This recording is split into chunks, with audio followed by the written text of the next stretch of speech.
वनस्पतियां हैं वो 20 लाख प्रकार के होते हैं। कितने प्रकार के? सोचिए आप। 9 लाख प्रकार के जल जंतु होते हैं, 11 लाख प्रकार के कीड़े मकोड़े होते हैं, 30 लाख प्रकार के पशु होते हैं, 4 लाख प्रकार के वृक्षों पर रहने वाले होते हैं। और ये 84 जब कट जाती है तब कहीं मनुष्य बनता है। सर्प की आयु 1000 वर्ष होती।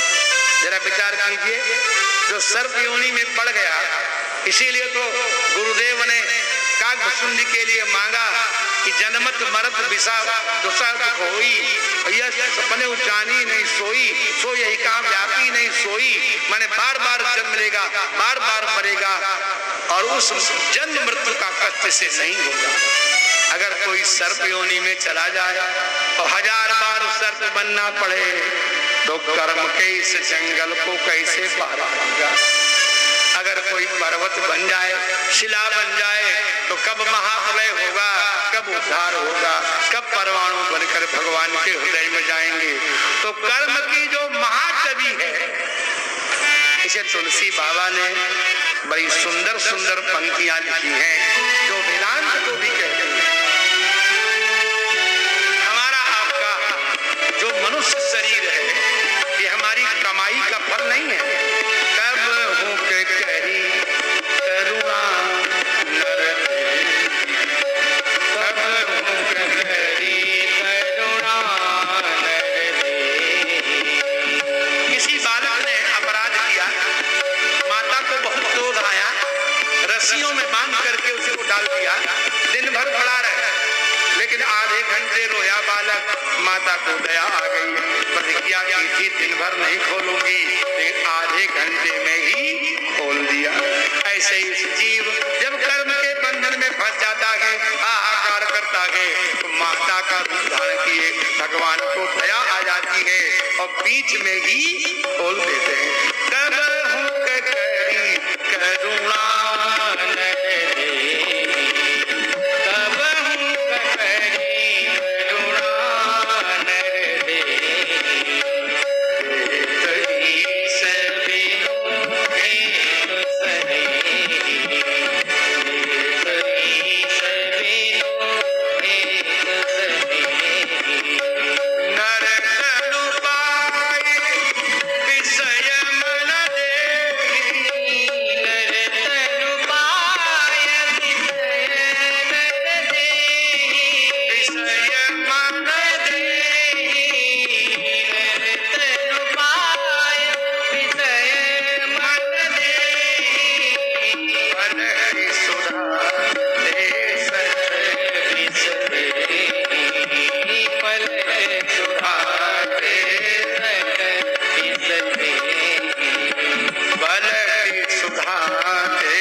नहीं है।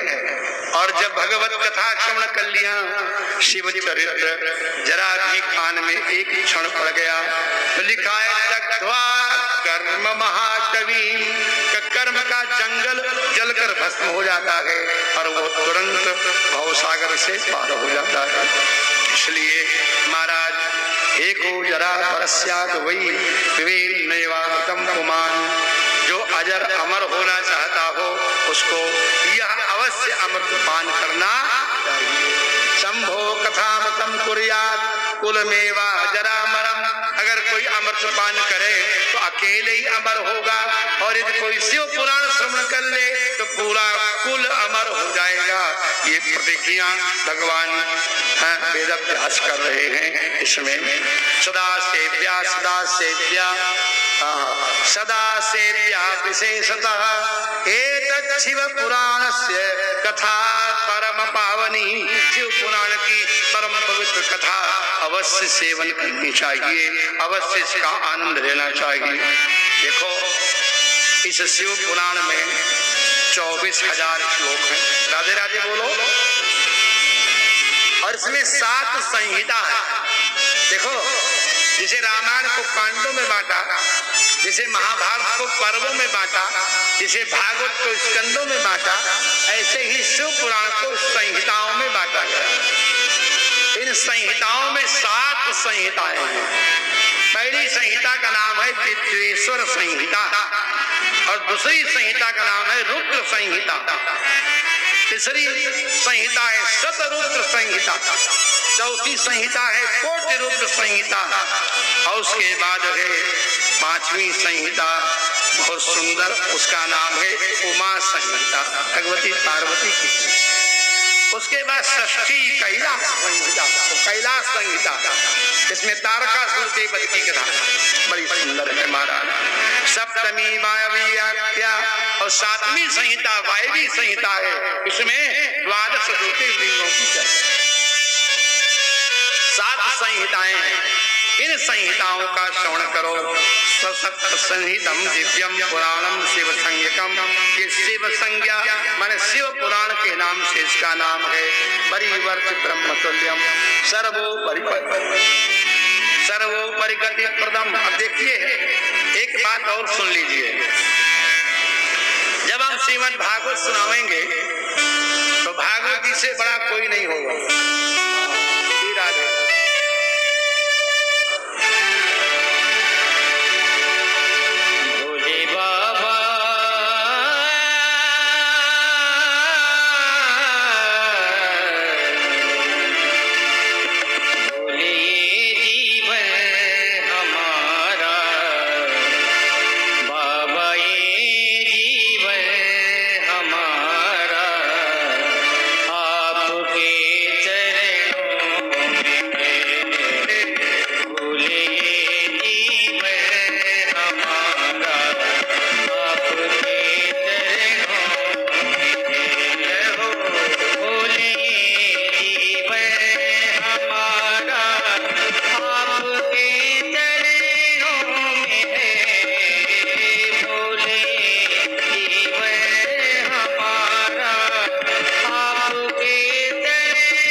इस ज्ञान यज्ञ, इसका नाम भी ज्ञान यज्ञ है।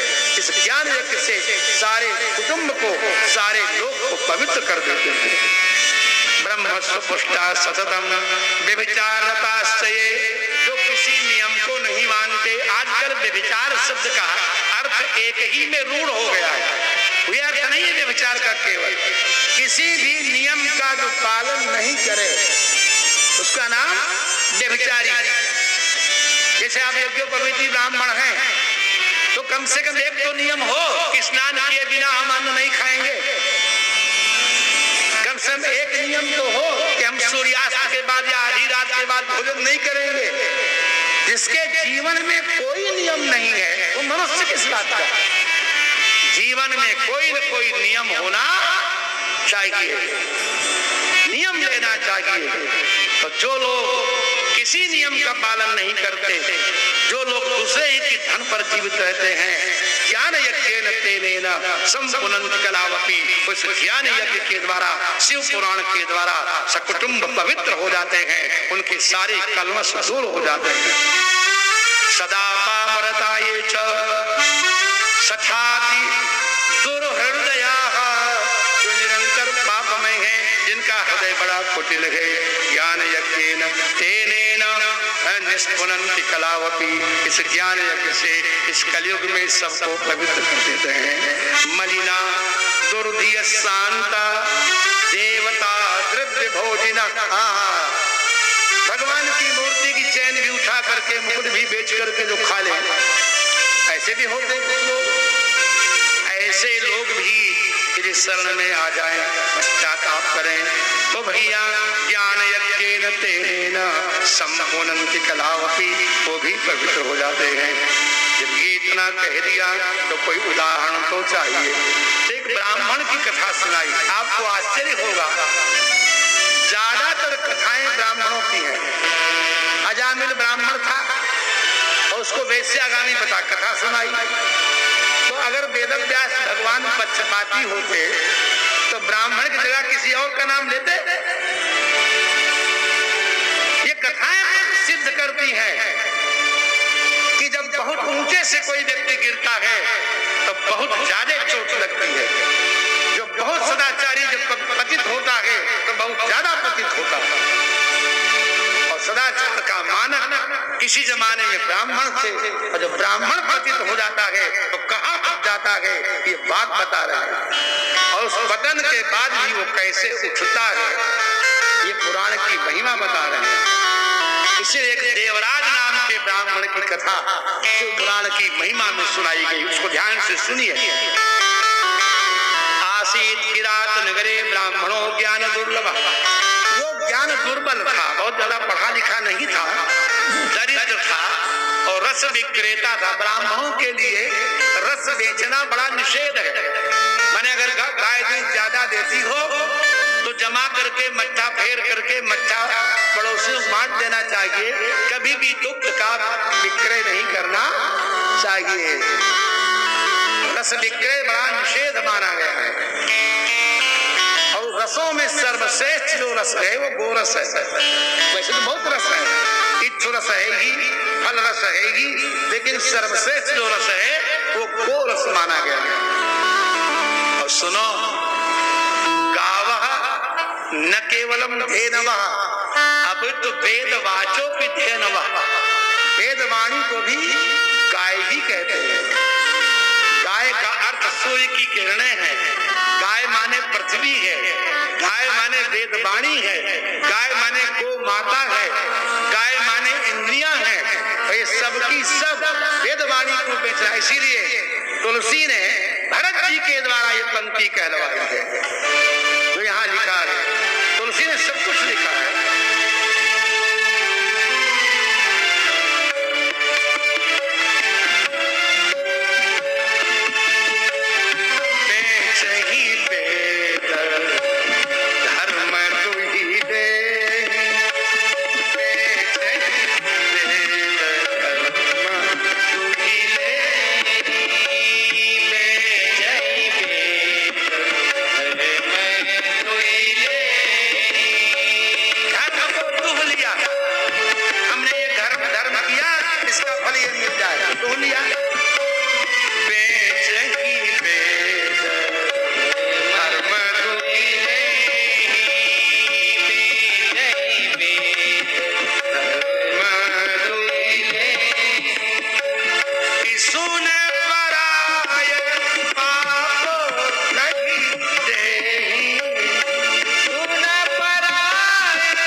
गोरस का विक्रय करना,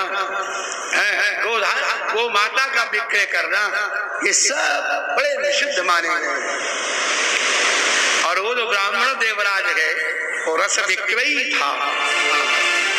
तो रस विक्रयी होने के कारण दरिद्रता उसके पास आ गई। देव धर्म परांगमुख, न देवता से मतलब न धर्म से मतलब। स्नान संध्या परिभ्रष्ट, स्नान न संध्या वंदन, उससे भी भ्रष्ट है। उठते ही भोजन कर लिया और उसके बाद वैश्य वृत्ति परायण, ब्राह्मण का धर्म छोड़ दिया और दुकानदारी करने लगा। यद्यपि आपत्ति में ब्राह्मण को भी वाणिज्य करने का विधान है। कब? आपत्ति में। पदम करे सीदन विप्रो वणिक वृत्त्या, बड़ी सुंदर पंक्तियां हैं। अगर विपत्ति में ब्राह्मण आ जाए तो वणिक वृत्त्या, तो वैश्य की वृत्ति स्वीकार करके पण्य माने बेचने खरीदने के द्वारा आपदम करे, आपत्ति को पार कर जाए, और जैसे आपत्ति पार हो वैसे उसका त्याग कर जाए। देवराज नाम का ब्राह्मण ब्रह्म वृत्ति छोड़ करके वैश्य वृत्ति में आ गया था। देवराज विख्यातो माना विश्वस्त जन वंचका, और जो विश्वास करे उसके ऊपर उसको जरूर ठगता था। बोलो राधे राधे। यही बात है।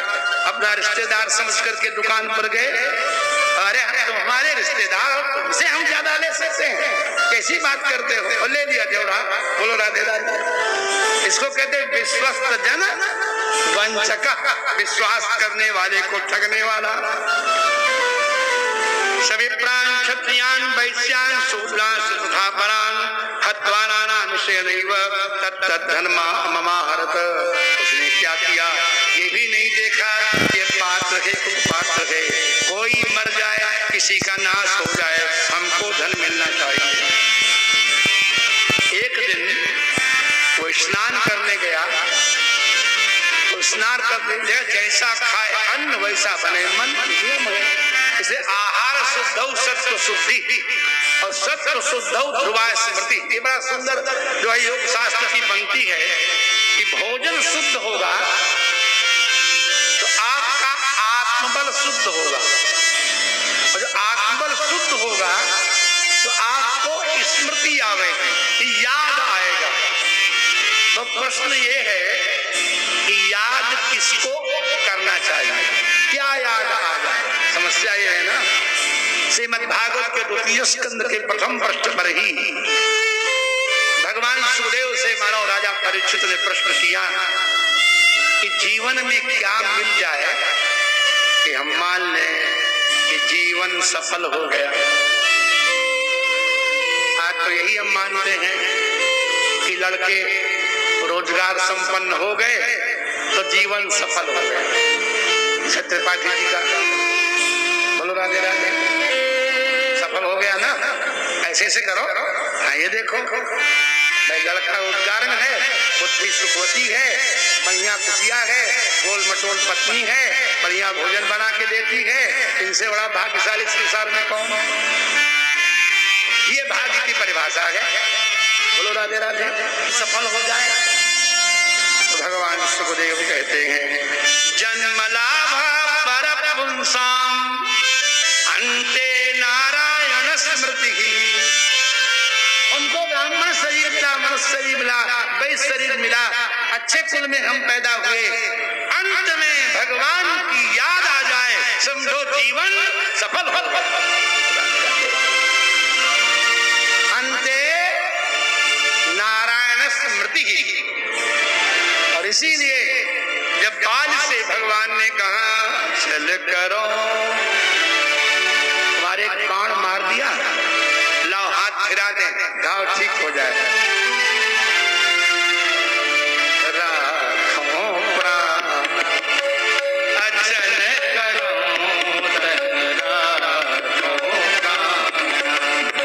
अब नहीं मरोगे तुम, तुम्हारे प्राणों को मैं रक्षा कर लूं।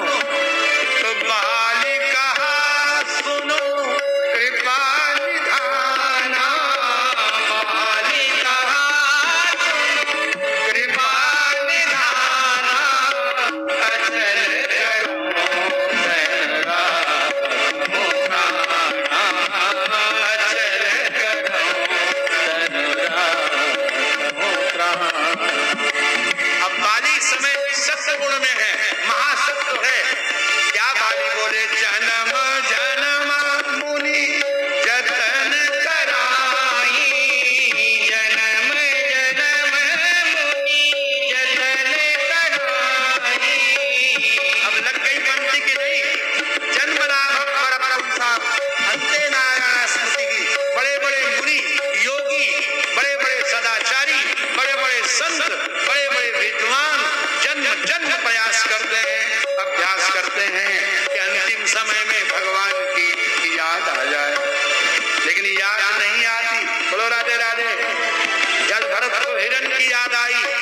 दशरथ जी को अपने पुत्र की याद आई, भगवान की याद नहीं आई।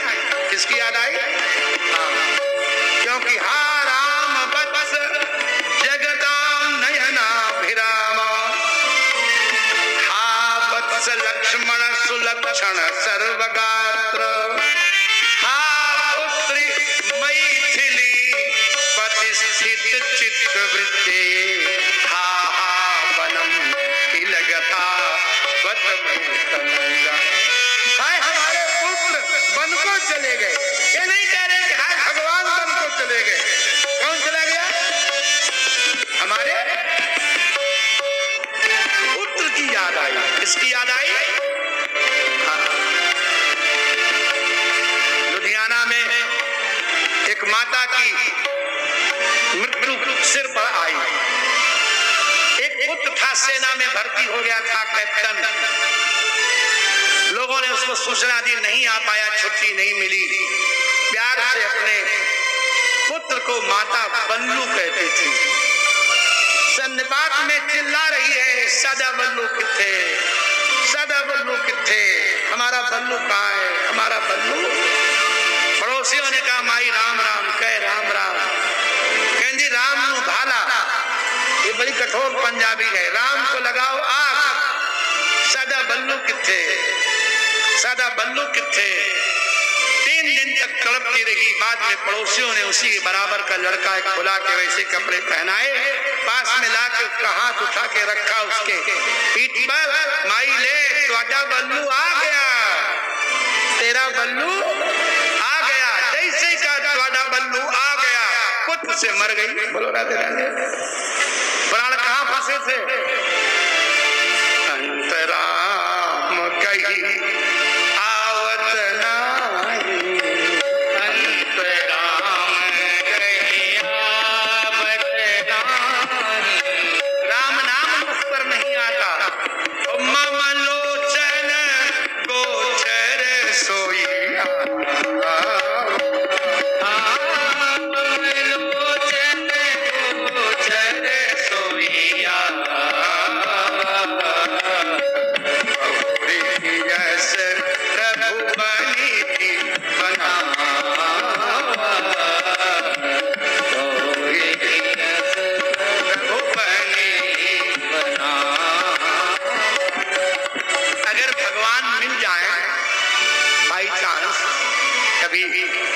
दरवाजे पर और कहें कि क्या चाहिए मांग लो, तो कुछ सोच रखा है कि नहीं? नहीं सोचा। अच्छा, मिल भी सकते हैं? ये कौन कहता नहीं मिल सकते हैं? पंजाब में लुधियाना के आगे फागवाड़ा के बीच में एक नगर है छोटा, आपके बांगरमऊ जैसा ही, उसका नाम है फिल्लौर। मैं गया हूँ वहाँ कई बार। 150 वर्ष पहले वहाँ एक पंडित जी हुए, उनका नाम था श्रद्धाधर शर्मा। उन्होंने एक भगवान की आरती लिखी। वो आरती इतनी प्रसिद्ध हुई कि यहाँ से लेकर सिंगापुर तक वही गाई जाती है। और आपको भी सबको याद है, रोज गाते ही हो, ओम जय जगदीश। तो आप लोगों ने कभी विचार किया कि यह आरती क्यों इतनी प्रिय है? वो इसलिए प्रिय है, वो हमारे आपके अनुकूल पड़ती है। जो ध्यावे फल पावे, तुरंत ही फल मिले। तो भगवान ने पूछा, भगत जी कौन सा फल चाहिए? बोले दुख बिन से मन का। पड़ोसी दरवाजे पर कूड़ा डाल देते हैं, बहू बात नहीं मानती, लड़का बिना बताए लखनऊ चला जाता है, मन से बड़े दुखी, मन स्वस्थ हो। भगवान ने कहा ठीक जाओ, तुम मन से प्रसन्न रहो। मन स्वस्थ हो गया। भगवान बोले चले? बोले सुनो तो। बोले क्या? बोले सुख संपत्ति घर आवे, माल दे जाओ फिर चले जाओ। भगवान बोले भी मन दुखी थे, ज्यादा संपत्ति मिलेगी तो तन दुखी हो गए। अच्छा गुप्ता जी, ज्यादातर शक्कर के मरीज गरीब आदमी होते हैं कि धनवान? क्या अनुभव है, बोलो ना। नींद की गोली गरीब आदमी खाता है कि धनवान?